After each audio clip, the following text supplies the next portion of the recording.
sa awards night sa araw na iyan. Ano pa? Pasensya na, naiyak lang kami ni Sir Liam kanina kasi akala namin natalo na tayo ng tuluyan dito sa awiting ito kasi pinangarap namin talaga na manalo ang isang Kirk Galindez sa awiting hanggat maaari. Actually, 5 yung entry ni Kirk. Yung paalam, mag-ingat paalam, ako ang sinayang mo.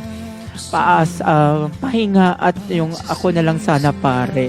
Pero ito yung napili nila na kanta na isa sa mga ipinanalo ng Kirk Galindez. Sir Liam? Tama ka dyan, Sir Benz. Ang WECJA ay marami ang sumali dito. At the nominees are, yan kung mapapansin nyo during the award, syempre ng iba't ibang mga celebrity sa mundo ng industriya.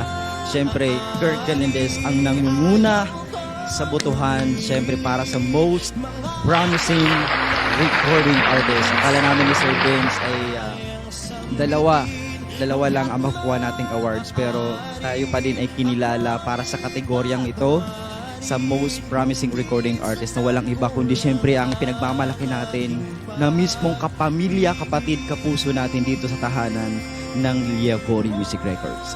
Sir Benz?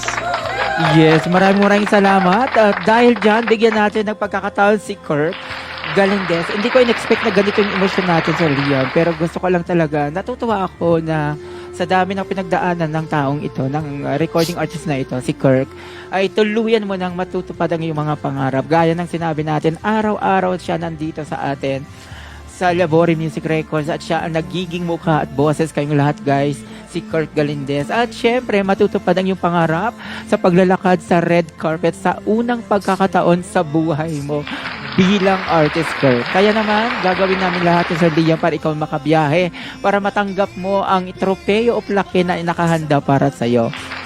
Kirk?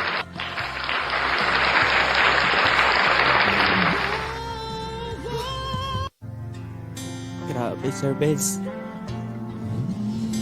Thank you so much po. Ayan, Sir Benz, Sir Liam.